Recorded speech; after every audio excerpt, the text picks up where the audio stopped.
Atas permintaan ibuku, aku pun menanyakan ke Risma apakah dia siap jika aku ajak menikah. Karena usianya baru 20 tahun. Dan alhamdulillah Risma bersedia menikah denganku. Singkat cerita, keluargaku dan keluarga Risma sudah sepakat dan sudah menentukan tanggal pernikahan kami pada saat acara lamaran. Assalamualaikum warahmatullahi wabarakatuh. Halo Elin Story Lovers, apa kabar kalian semua? Semoga selalu dalam keadaan sehat, dimudahkan segala urusannya dan dilancarkan rezekinya, serta dijauhkan dari segala musibah, bencana dan mara bahaya yang ada di dunia ini. Sebelum kita lanjut ke dalam story, jangan lupa subscribe, like, komen, dan share. Dan aktifkan tombol loncengnya agar kalian tidak ketinggalan dengan story-story yang terbaru. Open Diary.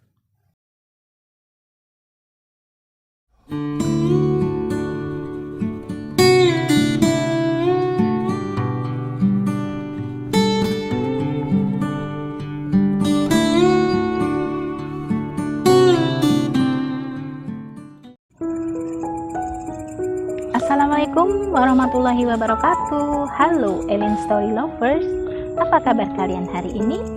Pada kesempatan kali ini saya akan membawakan sebuah kisah yang dikirim oleh Mas Faiz di Jogja. Namaku Faiz.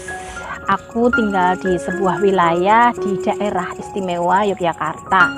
Melalui channel ini aku ingin berbagi pengalamanku yang cukup membuatku dadiduk.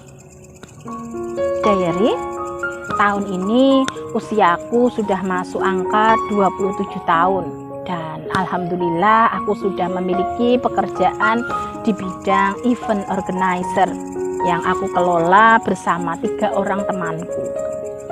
Aku memiliki seorang adik perempuan yang saat ini usianya sudah memasuki 23 tahun dan sudah bertunangan. Itulah sebabnya ibuku meminta aku untuk segera menikahi Risma, pacarku. Atas permintaan ibuku, aku pun menanyakan ke Risma apakah dia siap jika aku ajak menikah. Karena usianya baru 20 tahun. Dan alhamdulillah Risma bersedia menikah denganku. Singkat cerita, keluargaku dan keluarga Risma sudah sepakat dan sudah menentukan tanggal pernikahan kami pada saat acara lamaran. Semua persiapan pernikahan sudah aku atur dibantu tim event organizerku. Jadi orang tua kami sudah tidak perlu repot lagi, semua sudah kami urus. Tinggal foto prewedding yang belum kami buat. Setelah survei beberapa lokasi, Risma memilih sebuah lokasi cagar budaya, salah satu dari 4 bagian utama kompleks Istana Air Taman Sari yang bernama Pesarean Ledok Sari. Entah kenapa Risma lebih memilih tempat itu dibanding 3 bagian lain dari kompleks Istana Air Taman Sari. Menurut Risma, dia pernah mendapat cerita dari kakeknya. Meskipun namanya pesarean, tapi itu bukanlah makam, melainkan tempat peristirahatan raja pada masanya. Diary, kami bertiga pun mulai mencari posisi yang bagus untuk pengambilan gambar. Saat itu aku dibantu Anton, salah satu anggota tim IO ku yang biasa bertugas sebagai fotografer.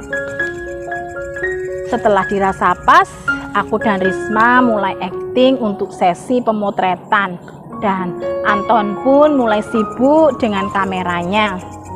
Beberapa gaya sudah diambil gambarnya. Namun saat kami akan mencoba ganti gaya yang berbeda, tiba-tiba tubuh Risma ambruk ke lantai dan diam tak bergerak untuk beberapa saat. Aku dan Anton pun kaget. Dan saat aku hendak menyentuh tubuh Risma untuk membangunkannya, tubuh Risma mendadak bergerak dan beranjak bangun, dan tangannya mulai bergerak-gerak seperti orang menari. Aku dan Anton semakin bingung apa yang sebenarnya terjadi dengan Risma. Saat aku tanya, Risma pun diam saja sambil terus menari dengan tatapan mata yang kosong. Faiz, sepertinya Risma kesurupan, kata Anton. Terus gimana ini, Ton? Tanyaku bingung. Sebentar, aku akan tanya warga di sini apa ada orang yang bisa mengobati kesurupan, jawab Anton sambil berlalu pergi. Tempat itu memang cukup sepi, sepertinya jarang dikunjungi orang. Hanya petugas saja yang datang untuk membersihkan tempat itu. Aku masih memperhatikan Risma yang sedari tadi masih menari dan belum berhenti. Selang sekitar setengah jam kemudian, Anton datang dengan beberapa orang. Salah satu di antara mereka kemudian mendekati Risma dan terlihat mulutnya komat-kamit membaca doa sambil mengarahkan telapak tangan kanannya ke arah kepala Risma. Tak berapa lama kemudian, Risma berhenti menari dan saat terlihat tubuhnya mulai limbung dan akan jatuh ke lantai, aku segera menangkap tubuh calon istriku itu. Ada air putih? Tanya orang tersebut yang belakangan aku ketahui bernama Ustadz Hamzah. Ini Pak, jawab Anton sambil menyerahkan sebotol air mineral. Kemudian Ustadz Hamzah membacakan doa pada air mineral itu dan mengambil sedikit airnya untuk dicipratkan pada wajah Risma. Risma pun mulai sadar dari pingsannya. Tolong minumkan air ini, kata Ustadz Hamzah sambil menyerahkan botol air mineral itu padaku. Aku menerima botol air mineral itu dan meminumkannya pada Risma. Kesadaran Risma pun semakin pulih meski wajahnya masih terlihat sedikit pucat. Ada baiknya jika kalian akan melakukan pemotretan di sini atau dimanapun yang sekiranya tempat itu masih asing bagi kalian, bacalah doa keselamatan terlebih dahulu. Atau kalau orang Jawa bilang, permisi dulu, ucap Ustadz Hamzah menasihati kami. Baik Pak, terima kasih bantuannya dan nasihatnya. Tadi kami mungkin sudah lancang tanpa permisi ataupun berdoa terlebih dahulu saat akan melakukan pengambilan gambar di sini, jawabku. Akhirnya Ustadz Hamzah dan beberapa warga yang ada di situ pun pergi meninggalkan kami bertiga. Kami pun segera mengemasi peralatan kami dan segera pulang ke kantor I.O. kami.